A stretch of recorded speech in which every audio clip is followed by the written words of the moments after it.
Hello there, Vanagon addicts. It's Ken Wilford here at Vanagon. Thought I would come at you guys today and say hi to you. And I hope you guys are having a great day. We are having a great day here. It's a Saturday. The weather is nice and clear here in New Jersey. It is a little on the cool side. I think we're in the 50s today.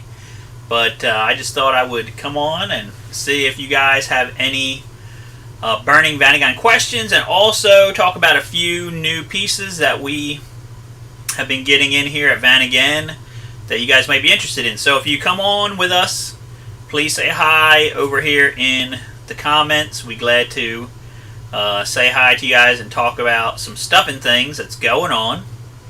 So I have a part here that's in a special case. Okay. I wanted to see how many people get on here before I get it out. I have a new special case that I bought just for certain parts that have been really hard to get for a really long period of time. Okay, this is the James Bond case where you put items in there, and you know, this is for top secret stuff. Okay. So I have this case. There's something in here that has not been able to be gotten for new, probably for at least 8 years, and now we have a new one in here. So guess what? I'm gonna put this case down here on the floor again. We will open that later when we get more viewers on here. I was talking to somebody earlier today, and I've had this question asked me quite a bit in the last few months. What is going on with the South African grill kit? Okay. Long story short, the South African grill kit is not available anywhere all around the world. And as far as I know, it is I haven't heard of anyone who has been trying to make it as an aftermarket part yet. I talked to one of my suppliers who makes the square headlights and the square headlight grills as an aftermarket part. But as far as I know, they're not really planning on making it for the foreseeable future. So the only way to get a South African grill kit right now is to, get a good used one. I've been selling them for almost 20 years. Okay, I will tell you my opinion of them. They stink. As far as the original construction of them, the plastic that they're made out of, how strong they are, how they mount, it sucks. Okay, it's terrible. Okay, so I'm just letting you know that they were never the best. I'm hoping that if somebody makes a new version, a later, greater version, that they will basically make them make them better, make them nicer. Okay, so we got Amy Weiss visiting with us. Says she really needs a new steering wheel. I mean, does it have to be new? It could be used. There was a nice South African leather steering wheel, leather wrapped one out there for a while. I think that has also gone the way of the dodo bird. That might be something worth checking into as far as getting that remade too, because that was pretty popular and they were always super rare back in the day.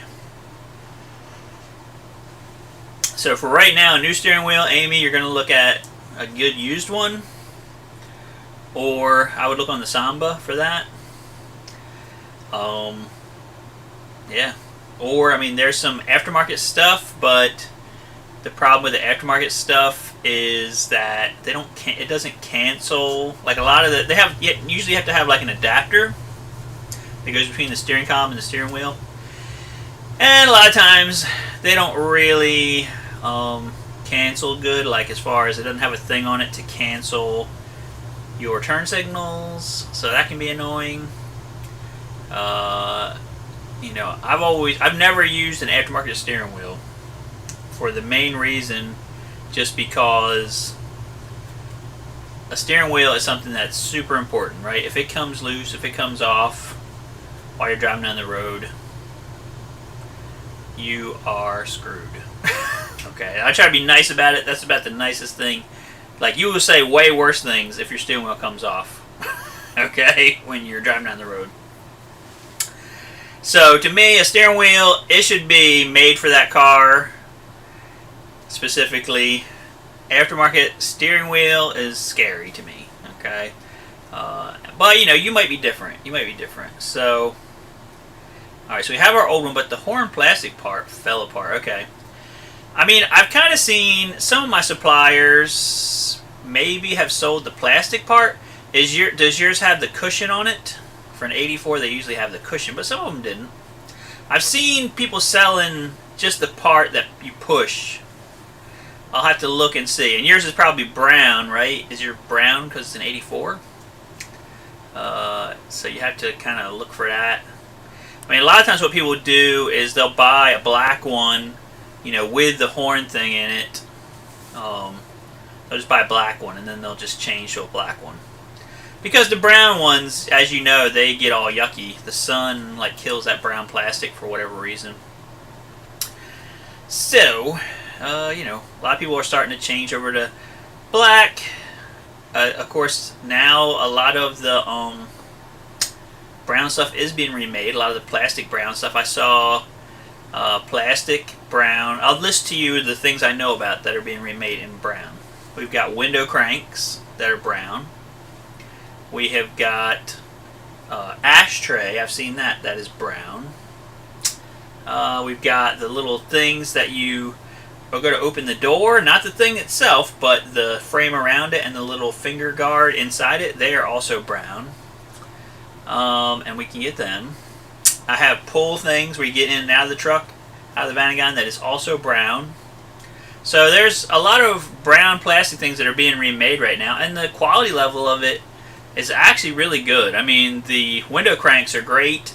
They don't have the little chrome looking thing, which I really wish they could have that, but they don't have that. I have seen, like I said, some, if your actual steering wheel itself is okay, I have seen just the brown like horn push part online. So yeah, Amy, why don't you email me and I'll see if I can track down a good used thing for you, because I'm actually really good at that, to be honest.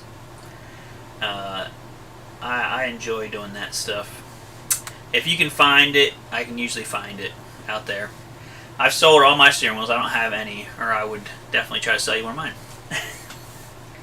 Alright, so we were talking about the South African grill kit. Sales at Vanagon.com. Sales at Vanagon.com. That's my email. So talking about the South African grill kit. My things, if somebody's going to remake it, make it out of way better plastic, make it thicker, like the original equipment US grills were, decently thick enough so that you felt like they weren't just going to break in your hands. Okay, you know, the South African grills plastic was about 3 coffee lids. Okay, that's my gauge for plastic thickness is, you know, Wawa coffee lids. So if you're not from Florida or the Northeast, you don't know what Wawa is, but it's a coffee place. So maybe 3 Starbucks lids, okay, for everybody else. That is about how thick the original South African grill kit is. It is very cheesy. The other cheese factor of it is that instead of having the turn fasteners all the way across, like you have on all the other grills, okay, so again, when you go to take it on and off, you're not stressing the grill at all with a regular grill. With the South African grill, not only is it cheesy, but it has these push lock fasteners in the corner that feel like every time you have to take the grill off, you're going to break it. Okay, I hate that. I hate that so much. So that would have to be changed. I would want that to be changed. And then the third thing I would like is the inner lights. I would like the grill kit to be made to come with inner lights, but they are LED fully LED lights, like a LED fog light that's fully formed, fully made. I know there's a place down in the Carolinas called Transporter Works. They were actually making the grills, and then they were adapting these LED fog lights to work with them. I thought it looked great. The other good part about it is, you know, those inner lights, as soon as you get the grills ready, guess what? The inner lights are going to be not available to get. I mean, now you can kind of get the inner lights, but there's only so many of them out there. Okay, so you know, that would be my other thing. So I guess 3 things: make it actually be good, number 1. Number 2, make it fasten so you can take it on and off and not wish you could punch the person that designed it. Number 3, okay, LED inner lights that just easily mount on that little ledge there. Okay. So because that is not available, you have to make a choice. If you have round headlight grill now, okay, and you say, well, I just wanted the South African ones because I want more light. Okay, you can definitely get more light. We have LED 7-inch rounds for the outer 2 lights. That'll give you more light. 100% promise you. And they'll give it to you in the low beam and the high beam. You know, the thing that a lot of people don't understand, the inner light on the South African grill is just the high beam only. Okay, so if you're not, and I mean, the original headlights, high beams were decent. Okay, so if you're not super excited about more brighter high beams, okay, again, the South African grill kit, if you had the round headlights grill, you can get LED. We have them on our website. And you can get them and have really good light. Okay. The other thing to do, if you have the square headlight grill, you say, well, I have the square headlight grills. The lights on that are terrible from the get-go. Terrible. I 100% agree with you. They stunk on ice. In the USA, they were DOT made or DOT approved, which means that they made them bad on purpose, and our tax dollars paid for it. So give yourself a hand, everyone. Yay! I paid for the government to make stuff bad. Yeah, that's pretty much that's their government's main job, is to, you know, make cause problems in your life, and they do a great job at it. They spend billions of years, or billions of dollars, man years as well, just making, you know, more rules for us to make our lives miserable. But anyway, so they made them super dim, they made them super unfocused, and they did it on purpose because, you know, heaven forbid that you blind the person that's coming towards you. I mean, hey, I hate that. I don't like to be blinded by oncoming traffic, okay. But what if I'm in the middle of the woods, I'm driving somewhere, and I can't see where I'm going? Is that any better? Right? I don't really think so. Seems like it's kind of worse. So, of course, you guys know, in Europe, they had an H4, they had an E-code headlight, which was the exact opposite. Apparently in Europe, they decided, hey, you know what, I don't care if we blind oncoming traffic as much as I care if the driver can actually see where they're going. So they went ahead and made these E-code lights that were way more focused, more light on the road, right? Look identical to the square headlights that we got, except they're not. They're different. They're made different so that the light actually gets on the road where we want to see it. And thankfully, we have a company that has decided, and we were part of this process, to recreate these as an aftermarket part, and we sell them on our site. Okay, and the price point is very similar to the South African grill kit. So if you have square headlights, you go on our website and you can get these H4 headlights, and that are for the square lights. Comes with the inner, outer. It's mounted onto the frame. You just, you know, it has like an adapter plug. You can plug it in. Comes with LED bulbs. It's actually less power on your system, so you don't need any kind of relay kit. Everybody asks me about that. Do I need a relay kit? No. 30% less power is going to these lights. So to the crappy ones. Like, so the original crappy 9004 bulbs, 30% less power than that. Okay, so it's definitely unloading your electrical system, unloading your headlight switch. You don't need relays. If you have relays, you can use them. Okay. Alright, so that's my rant on the South African grill kit. Am I going to try to get it remade? I guess so. Because here's what happens. Okay, are you ready? The entire time that you could get the South African grill kit and you couldn't get the E-code headlights, the square headlights, I would get a phone call like this. Ken, do you have the E-code headlights? No, nobody can get them. They've been discontinued from Europe for like 10 years. Nobody can get them. I really like the square headlight look, but I want more light. So that's what I want. I'm like, well, I can sell you the South African light kit, and then you can get, you know, H4 square round lights, and kind of do the same thing. You change the look of the car. Well, I don't like that because I like the square look. I'm from the 80s. I like the 80s look. Okay, so that's exactly what I want. Okay.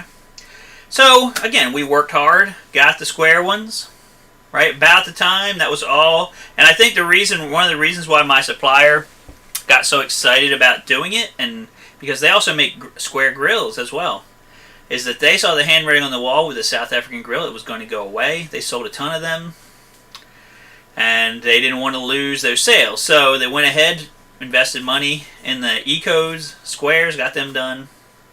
Now, what do we get? Hey, Ken, I want the South African grill kit. Why do you want it? You know, I like the look of it. I like the round look. I don't like the square look. I like the round look. Okay, this is the calls you get now. Okay, when you already have a solution, worked hard to make a solution. Everybody always wants the exact opposite. Okay, I mean, I have a 8060 that's for sale. I actually did a video of it and put it on my channel last week just so people could see what it looked like and all this other stuff. And, you know, it's an automatic. And I 100% know I'm going to get a phone call about, Ken, I want to buy a Westphalia, but it has to be a manual transmission. I only drive manual transmissions. I had a manual, I would get a phone call. I only drive automatic transmission. You know, and then you'll get the person that goes, how much money would it be to put a manual transmission in place of an automatic transmission? And vice versa. Everybody always wants what you don't have. So I understand that, okay? I mean, you know, you read the Bible, you know, God tells them don't eat that fruit. They got the whole rest of the thing, and they want to eat that one thing. So that's the way it is, people, right? We're just day one. This is humans. All right, but anyway. So that's my rant about South African grill kit. Right now, if you want one, you know, the TLDR version, if you want one, there isn't one out there unless it's used. Okay, and then I would probably not get it because they're never were that great. All right, so Amy is saying they've been doing their own facelift of Rust. She says she's in Maui, Hawaii, which I would love to be there right now, myself.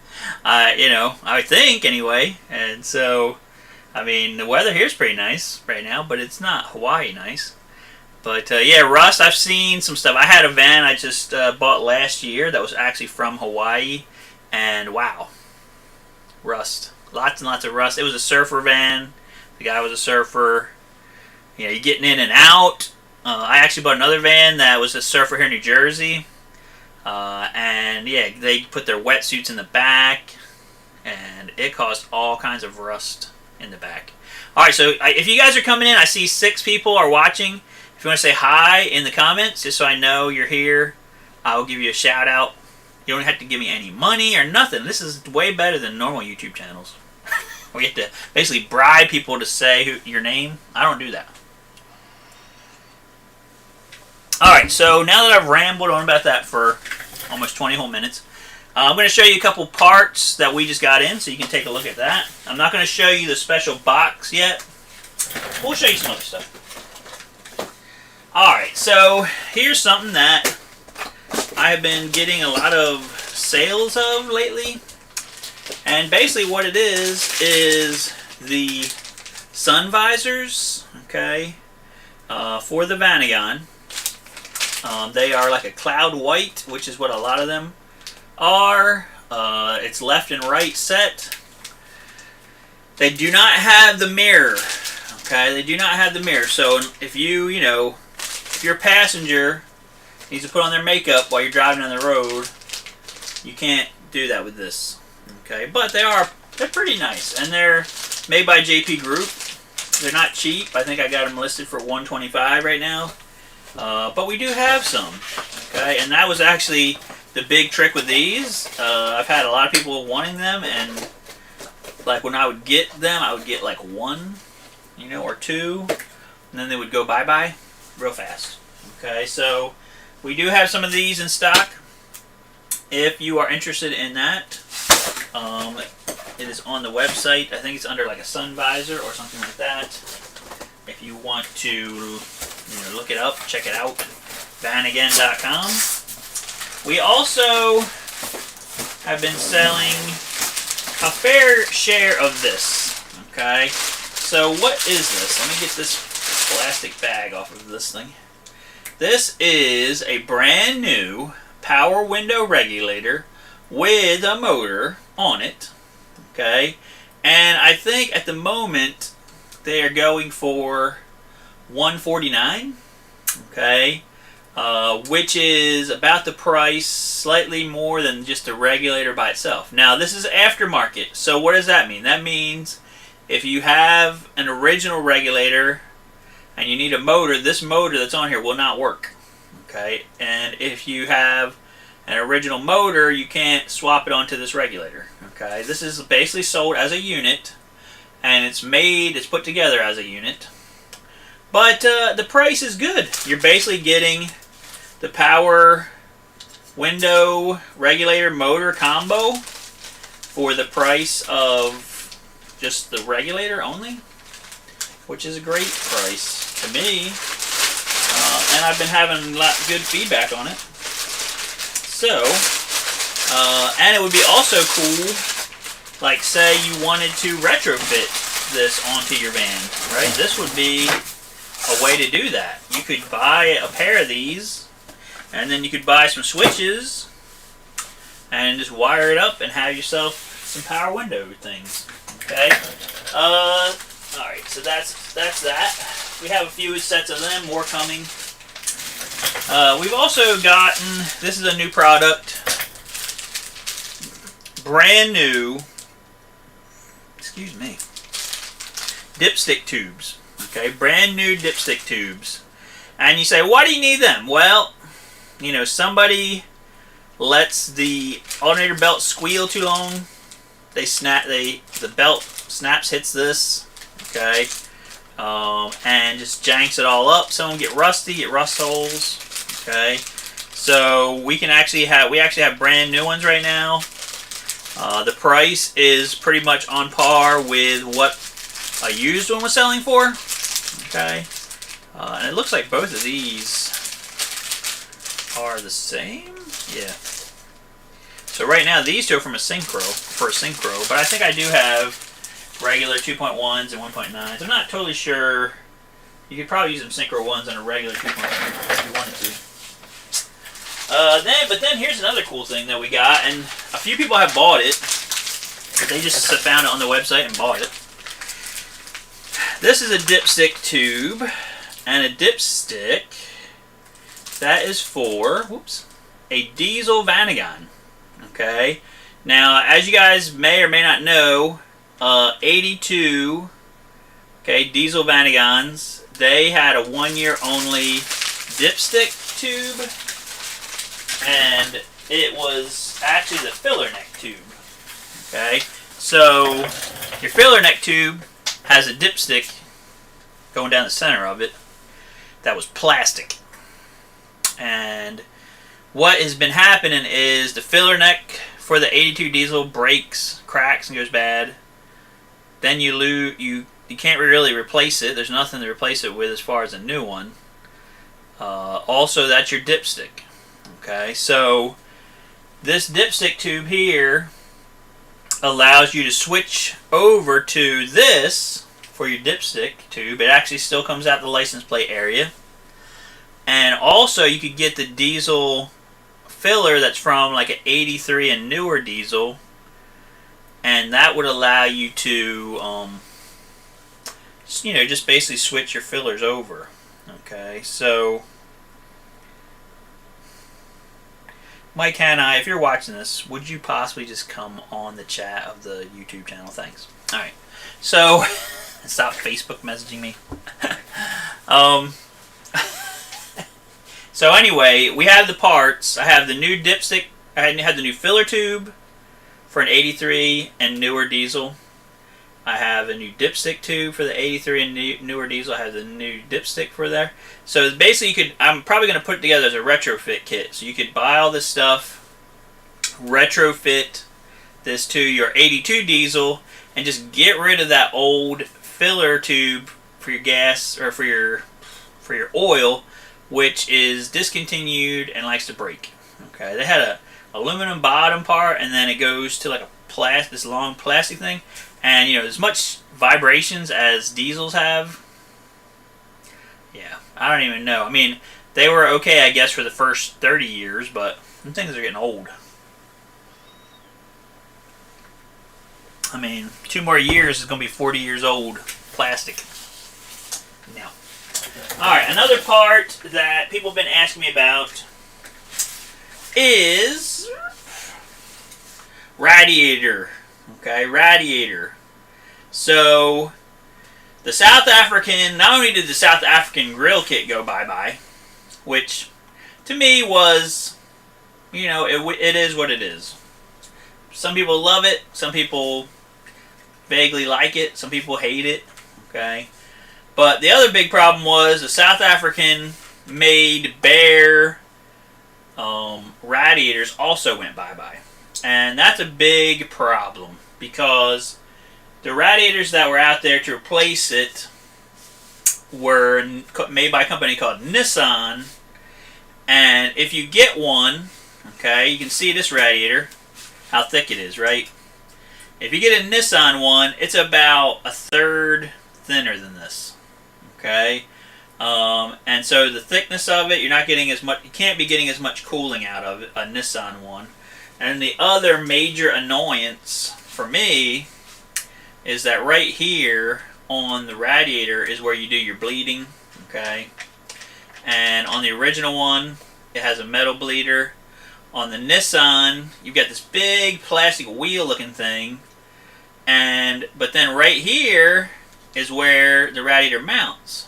And so because you have this big, instead of having this little metal one, this big plastic one, you can't actually bleed the radiator unless you loosen it at the bottom and let it kind of tilt down a little bit, because there's not enough clearance to get to this stupid wheel.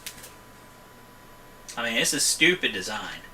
And it was designed by some Chinese people that got the specs for the radiator, built one according to the specs of the size, and never had actually seen, had never actually seen a Vanagon, so they didn't know about this whole problem about this bleeder situation. So, anyway, right now I have a limited number of these units. These are not bare South Africa made units. They are actually made in China. Okay, don't get too upset. This is where we're going, kids. And there's not much we can do about it. So these are made in China, but the nice part about them is they're basically a replica, of the bare South African one. And the form factor's the same, the bleeder's the same, thickness is the same. Okay, so your performance of it should be great. Okay, and so I'm going to be putting them on the site as well. So if you need a radiator, there is hope. Okay, don't get scared because the bare ones are gone. There is hope coming. Okay, in the form of these bare replicas, I guess you want to call it. I don't know what you call radiators. Bare South Africa bare replicas. Okay. So I got a couple people I got to shout out to. Steve DeRuiter. Okay, he made it. Good morning, afternoon to you. as well, Steve. Always good to have him on. Got Flossy Missiles. Where is the Vanagon market going in 2021? Up, down, or sideways? So, it's hard for me to know for sure, but I will tell you what I have seen for the last 21 years, which is the Vanagon market has went up. And sometimes it goes up a lot from one year to the next. Sometimes it just goes up a little bit. But it's been going up the entire time. The reasons are they're not making any more, okay? And every year there's less. So right now, you know, you could buy a decent passenger Vanagon for $8,000 to $10,000. That's what I would say. Okay. Yeah, and I agree with Amy. It's a great style. I like the style. So right now, okay, $8,000 to $10,000 for a decent passenger Vanagon. But you know, that was not, you know, like maybe 10 years ago, that was like $3,000. So you see what I'm saying? You could buy a nice passenger Vanagon for $3,000 10 years ago. Okay, so the price has almost doubled. Okay, and that's way better than inflation. Okay, so what I would say to you is what I tell people all the time: if you buy the nicest Vanagon you can afford, okay, and you're going to use it for yourself, that's fine, and then you keep it up nice, okay, most likely when you go to sell it, you're going to sell it for more than what you paid for it. Okay, that's what that's what I see. Now, there is some caveats in there. The main caveat is I am going to put in an engine conversion, and I'm going to put in a whole bunch of items that I see on Go Westy, bumpers and wheels and racks and light bars and all this other stuff. And I'm going to put in, $50,000 worth of that. Okay, and people do. Okay, and not just the parts, but also the labor to put it on and all this other stuff. And then I'm going to expect like my $25,000 Westy, plus all this money, $30,000 for motor conversion, all these toys. I'm going to get all that back when I go to sell it. I think that is actually not that common. Okay, so it's more common to buy a van, keep it nice, right? Buy a nice van. Buy a van that has, a rebuilt engine or a low mileage engine. Buy a van that has actually, service history. Okay, it's in really good condition, the best condition you can afford to buy. Okay, and then just keep it nice for if you just want to use it for a couple years, just use it for a couple years, keep it nice. And when you go to sell it, you're going to get your money back. Plus, you're either going to break even or you're going to make a little bit of money on it. Okay? But with all the modification vans where you're just like, hey, I have this vision. I want my van to be purple. I want it to have an infinity gauntlet on the hood and on the nose. And I want to have, a Thanos fist, punching through, the windshield or something, and it's going to be a wrap. I mean, all that's great. But that's your vision. So don't expect somebody else to pay for it later, okay? If you want to do that, you should expect that it's actually going to either not add any value to the car, or it's going to lower the value of the car. But if that's something you want to do, go for it. Just don't expect to get that money back, okay? And I've had these conversations where customers calling me, or potential customer, and they call me and they said, hey, this was a few years ago. I just bought a Synchro Westy that I'm going to fix up and sell. And I'm going to sell it for $75,000. I'm like, okay. And how it's going to be worth that much is engine conversion, all strap on everything Go Westy has, and flip it.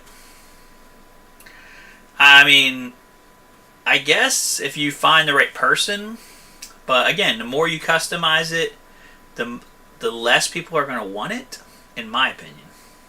Okay, so I mean, I've always wanted a Vanagon that looked like the Island Hopper van. Like Amy knows about that, right? From Magnum PI. I always wanted one that was rigged up like that. It didn't have to be one of the actual Island Hopper vans, but it would be nice to have one that somebody had painted it up like that. Just to like drive it around and have people say, wow, that's so cool, I like that. But, you know, that's just something I like. You might like something else, okay? So anyway, so that's what's going on with my opinion on the van market. I don't really see it going anywhere. You know, in the near future, I see people, you know, taking these shorter trips or trips in vehicles more than flying in a plane. Mainly just because of the hassle of plane flight, and also the prices of plane flight, right, is going to, you know, that the price of plane flight is going to go up because a lot of these airlines have struggled this whole year. They've cut back on things, and now they're going to make us pay for it. Okay, so you know you're going to see price of plane flights go up. You're going to see the hassle of going, you know, a plane flight go up. I mean, I want to go visit Belize again, but right now I have to take a COVID test within so many days of leaving, and I have to pay for it. It's like $160 a person, and yada yada yada. Then I get there, I'm restricted on my movements, I'm restricted on this and that. I mean, I'd much rather just jump in my car, drive to, you know, the New Jersey shore for a couple of hours, or actually we're an hour away, and just do that until the hassle part gets better, right? Until the hassle part gets better. So, I mean, unless Amy wants to pay for me to fly to Hawaii, I'll come out there and check out your van, make sure it's still doing good. I always tell people that. I had one lady who was going to do that, and then I don't know whatever happened to her. Yeah, drove his van from California to the tip of South America. Yeah, I mean, that was a thing for a while. I know when I was in Belize, I think 2 times ago, there was a couple that was driving a bus, you know, down through. And you can only go so far if you're going down. You get to the Darien Gap, which is like in Ecuador, I think. Or Panama, I can't remember which, one of them two. And then you have to basically have it shipped down below that. But they were down in Belize at the time. And they parked their van by a nice river, and they was doing all their Instagram deals and things. And then that night, the river flooded, and their van actually washed into the river. I don't know how that turned out.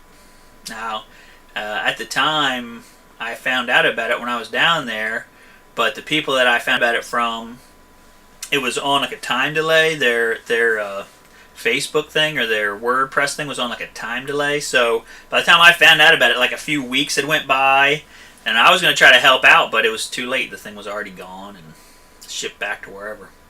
But yeah, so there are some dangers if you're going to. I was watching another couple just last week. They have a Vanagon diesel and a Westie that they've been driving around in. I think it's in Europe, in Finland and stuff.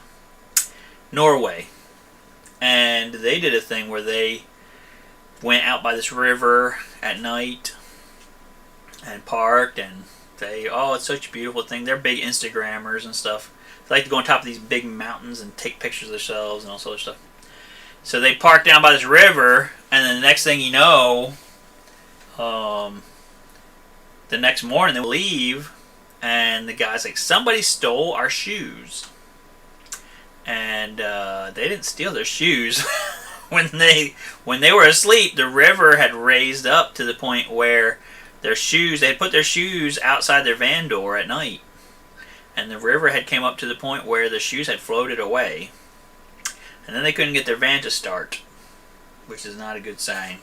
Okay, so yeah, it's really, yeah, Amy, I've been wanting to come out to Hawaii for a while.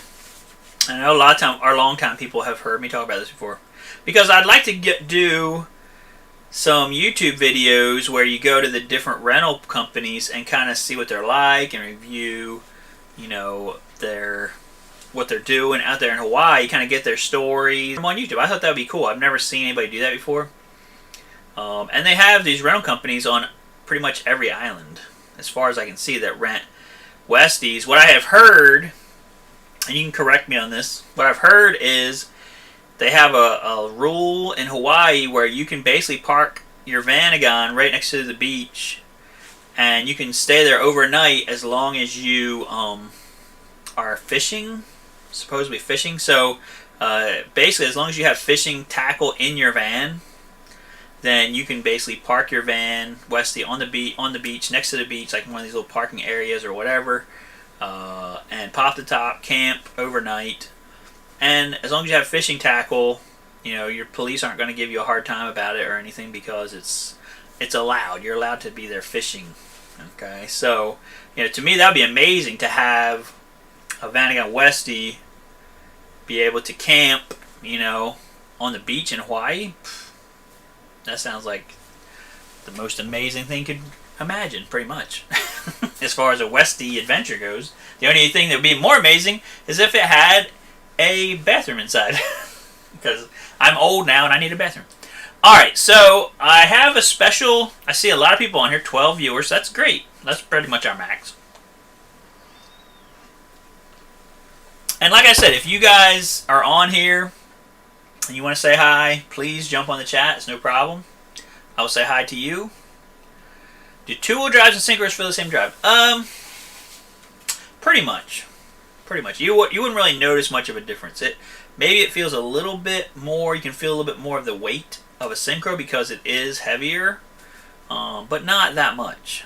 So they feel pretty much the same. The only difference would be is if you were in a situation where the traction control kicking on, then you would notice a difference. But for me, I like the two-wheel drive.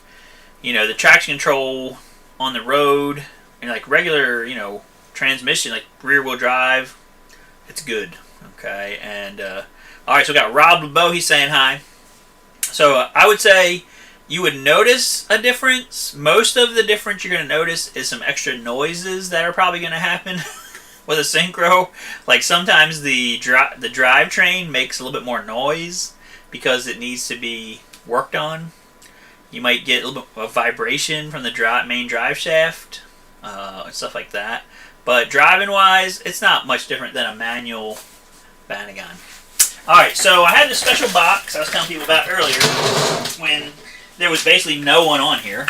Okay, so that's why I didn't open it yet. Okay, so I have my special box. This is going to be something we're doing on the live stream where we, you know, bring out this amazing box, and inside is a rare Vanagon part. Okay. Does anybody want to guess what it is before I open the box and show you what it is? This is a part that has not been available as a new part for probably at least 8 years. It is now available, and we have it.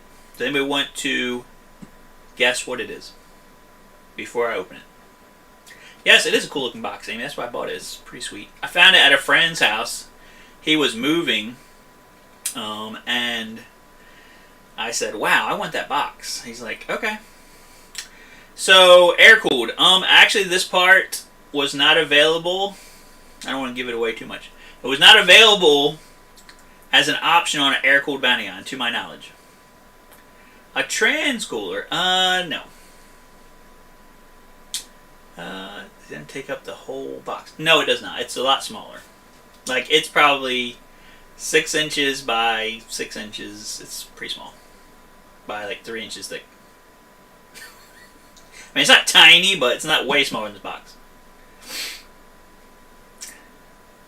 A Bear air conditioner? No. That would actually not fit in this box. That'd be too big.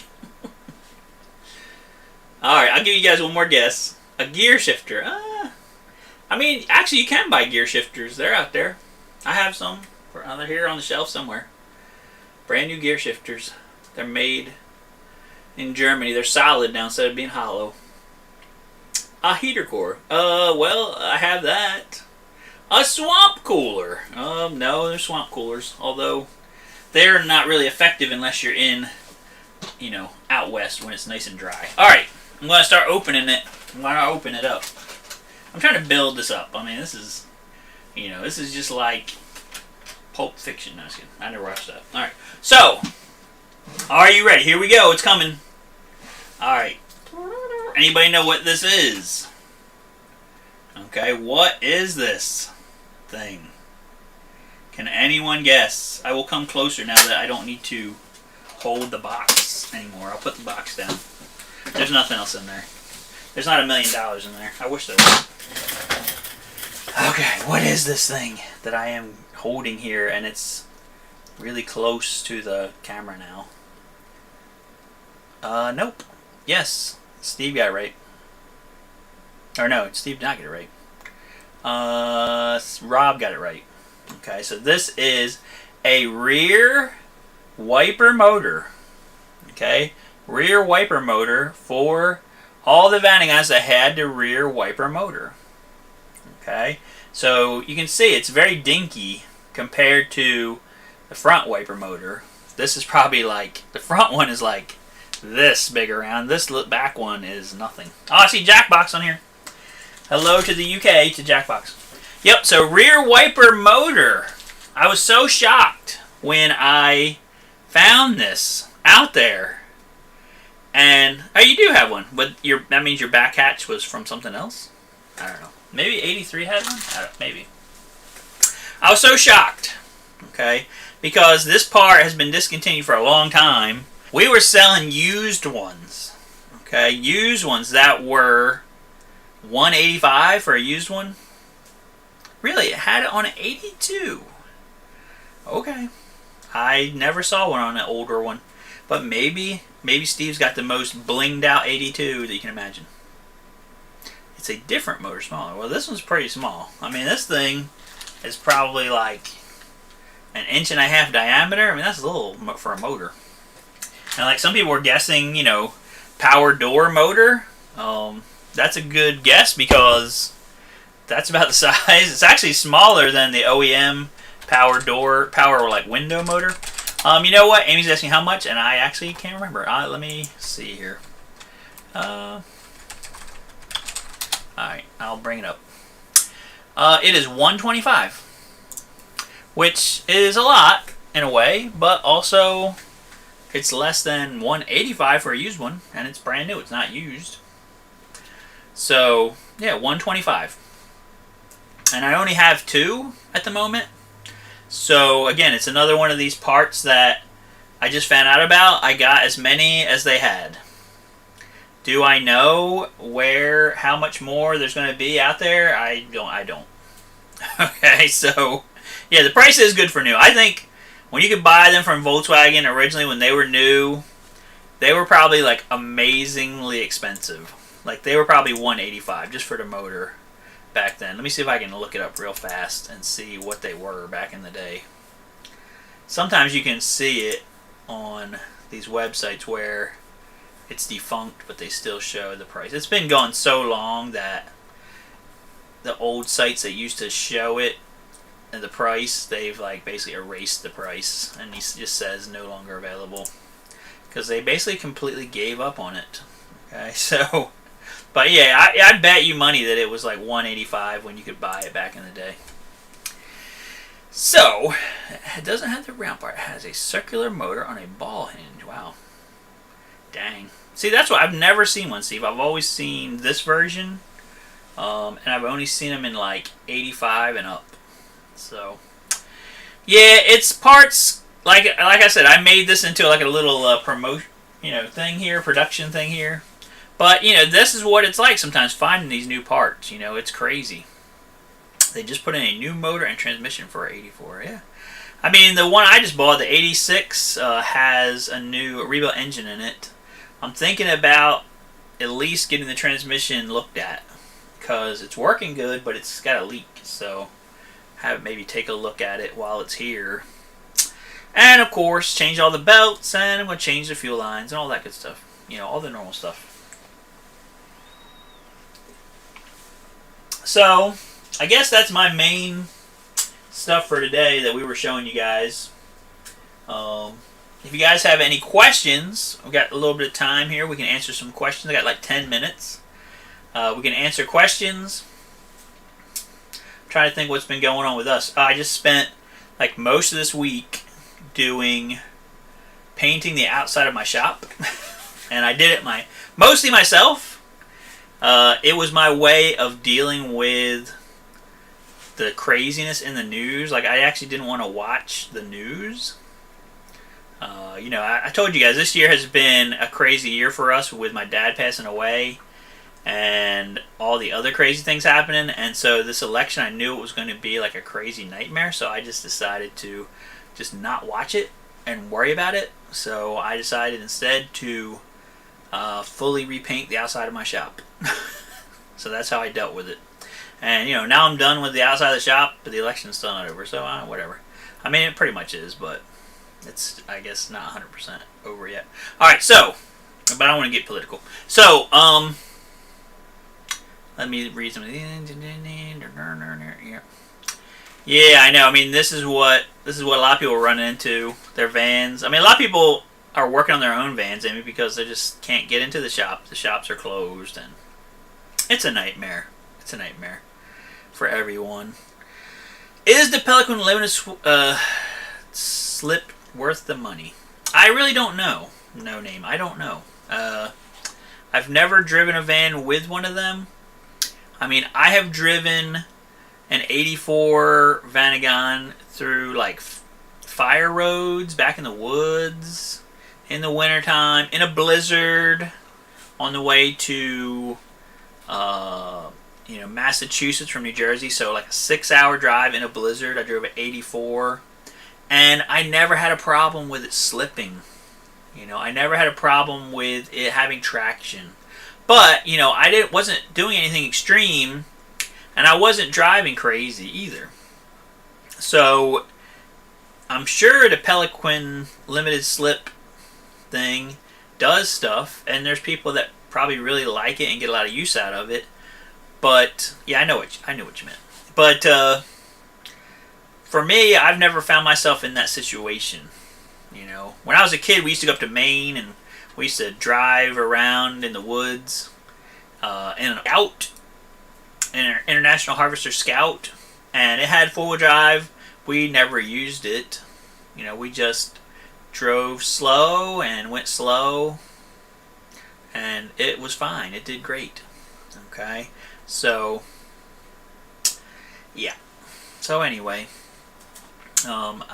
For you, it might be worth it if you're doing a lot of off-roading, if you're driving a lot of, roads with snow and stuff like that. It might be worth it for you. I know it's pretty expensive, and then you basically would want to get the transmission rebuilt at the same time. So, yeah. I mean, I was talking to a guy, some of you guys might know, Dennis Haynes, this week, and he just got done doing a lot of work on a Vanagon that I actually helped sell to a customer probably like 10 years ago. And the guy has used this van for about 10 years, and he was having some issues, so he finally, brought it to Dennis back in the spring. Of course, then the virus thing happened, and Dennis has been working on it this whole summer. And really, I don't think the guy could have went too many places this summer anyway. But they did a rebuilt engine. He did a 2.6 water boxer. Wow. And then he was also telling me about the automatic situation, that they actually did a ring and pinion that like lowers your highway RPMs a little bit. And he was telling me that a lot of the automatics, their ring and pinions now are starting to get worn out. So if you're going to get your automatic transmission redone, you definitely want them to look at the ring and pinion. Do I have a recommendation for a transaxle rebuild? You mean about a person or a company to do it? There's a guy in New Jersey that's called Matt Steedle, and he has a company called Steedle Transmissions, and it's spelled like a steed, like S-T-E-D-L-E, like a Steedle. And and you can look him up on Facebook. So that all his stuff is on Facebook. So Matt Steedle, and you'll see he does Volkswagen transmissions, he does Vanagon transmissions, he does manuals, automatics, does good work, and he's just a one-man shop. If you're on the West Coast, then I would say either German Transaxle or AA Transaxle. So I think German Transaxle is in Oregon, and AA Transaxle is in Washington State. And then, of course, there's also Rancho, which I've never used them before, but they have a pretty good reputation. And I think they're in California. So, you know, those would be the three I would look at if I was on the West Coast. If I was on the East Coast, I'd be looking at Matt Steedle. And like I said, you can look him up on Facebook and see his information and tons and tons of pictures of transmissions that he's rebuilt on there. So, and Mr. Gas. I don't know about Mr. Gas. Yep, no problem, Amy. Thank you for coming out and being out with us. I'm about ready to wrap it up, too. It's almost been an hour, so... yeah, I've never used Mr. Gas or heard of them. But German Transaxle, I've used them quite a few times. I've used AA Transaxle, and Matt is a great guy. Yep, aloha to you, Amy. I hope you enjoy it out there. One of these days, I'll be out there. I'll be visiting. Alright, guys, so if anybody else have any questions? Okay, Mr. Oh, yeah, you know what? I think I have heard of them in Colorado Springs. Okay. Alright, no problem, guys. I appreciate you guys being here with us today. It's good to see everybody out here, Jackbox and Steve DeRuiter and all you guys, even No Name. Good having back with us. If you guys need anything, of course, always, you know, call on us. And you guys have been doing that. I mean, our sales have been up, you know, 30%. And so we definitely appreciate it. And thank you guys for that so much. That is the best way to support us. Okay. Good to have Rob with us as well. And yeah, so we've just been staying busy. Like I said, I painted up the shop on the outside. I actually do have a 70-something bus in the shop that is actually left over from my non-stop mechanic days that I'm trying to finish for my friend. So I've been working on that a little bit and trying to get that totally done for him so that we can 100% transition, you know, to a parts shop, which has been my, you know, my dream for a while, to just do that only, which we have been doing that for like the last 2 years. It's been working out great for us. As we go on to the future, you know, I want to spend my time hunting down these parts that are hard to get, having them here so when you guys want them, that you got them, and that kind of thing. And that's what makes me happy right now, you know, and it's a lot less stressful for me as well to do that. And then when I have some spare time, I go out there and work on these vans that we have, you know, that I buy to resell or whatever. It's a lot less stressful, and you make new friends that way, selling your vans to people. So we're probably going to do a few more videos as well on this 86. If I, you know, I have it up on the Samba right now for my, you know, quickie sell option. If it doesn't get sold that way, then I will probably fix it up and sell it for a lot more money. Okay, and if I do that, I'll make a bunch of videos about it, and, you know, you guys can enjoy them. So I guess that's it for this week, guys. Thank you guys for coming out. Please like, share, subscribe. Make sure you click the little notification bell so that whenever we have a live stream, you can see that and come in and join us. And I hope you guys have a great weekend. Enjoy the fall. And, oh, I see Chris. Yay! Good to have Chris here, too. And we're going to, and Peter Benici, right? And Eric Schneider. Okay, so we'll see you guys later on. And have a great rest of your weekend. Woot woot.